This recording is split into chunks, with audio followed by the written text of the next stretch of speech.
Welcome back, dear students. In previous video we discussed about liberalization. Now we will take next topic, privatization. First of all, let's understand the meaning of privatization. Privatization is the process of transferring ownership of a business, enterprise, agency, public service or public property from the public sector to the private sector. Or we can say that the business that operate for a profit or non-profit organization can be converted from public to private is called privatization. Now let's understand few points regarding conversion of public sector to private sector. In this, entire responsibility transferred from public to private means complete privatization or joint activity between public to private. In this process, there is division of shares between public sector and private sector. In few cases during privatization, state keep the ownership of state-owned companies under its control and gives the charge of management to the private companies or vice versa. Let's understand few examples of privatization. After 1991, India witnessed very rapid privatization in various sectors, especially in the FMCG sectors.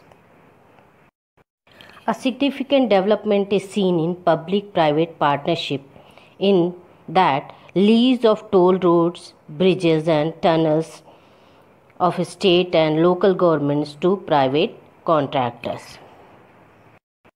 This is the result of privatization, that what government could not do in 50 years or more than 50 years, privatization did in 4 to 5 years. The result is now we have great highways and airports.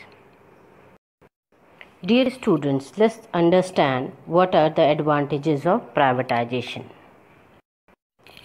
Due to privatization, there is increase in the number of private industries in Indian geography.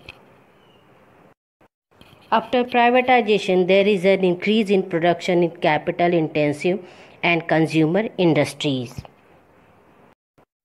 Here, capital intensive industries means those industries those require huge capital and heavy machineries.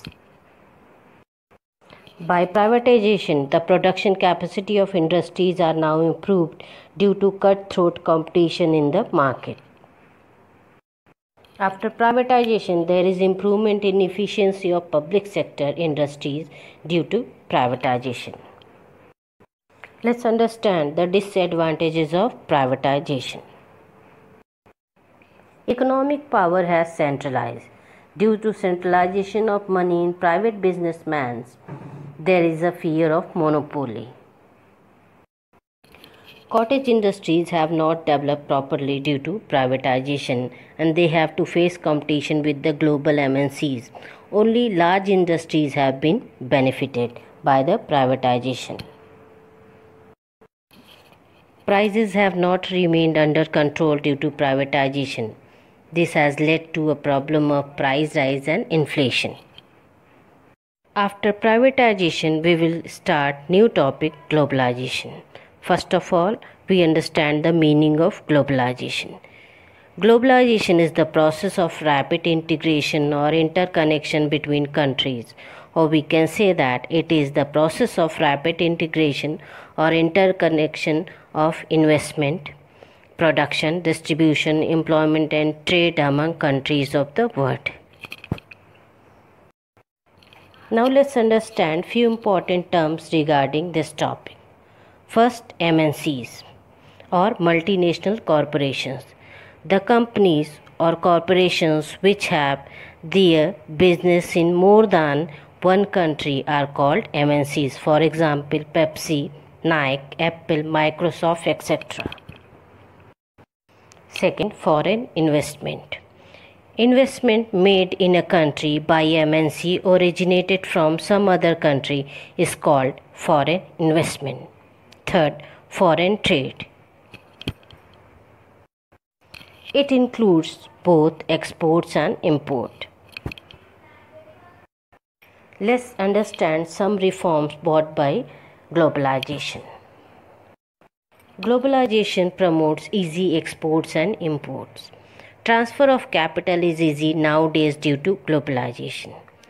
There is a easy transfer of technology by various methods such as BPOs after globalization. Labors become more dynamic nowadays.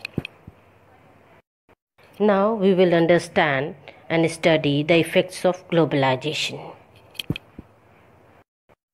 Mixed effects of globalization have been there on Indian economy. Many advantages and disadvantages are there, which are as follows. First of all, we'll study about the advantages of globalization. After globalization, there is encouragement to foreign direct investment. After globalization, there is an easy availability of goods from the developed countries. After globalization, India could withstand international competition. Or we can say that Indian contribution in global trade is increasing due to globalization. Now let's understand some disadvantages of globalization. Even though after globalization, problem of poverty and unemployment remain unresolved as India is a developing country. These problems are associated with the social development of the country. Developing countries have not acquired proper benefits of increase in exports which they should have acquired. Large-scale industries have acquired more benefit while small-scale industries have obtained less benefit. Because after globalization, small-scale companies have to face competition with the international and global MNCs. Dear students, in this topic, we have covered the globalization reforms, meaning advantages and disadvantages. In this video, we have covered two topics, privatization and globalization. Go through the video and try to revise both the topics. Revise both the topics and refer your textbook while revision. In next video, we will discuss about WTO and sustainable development. Thank you.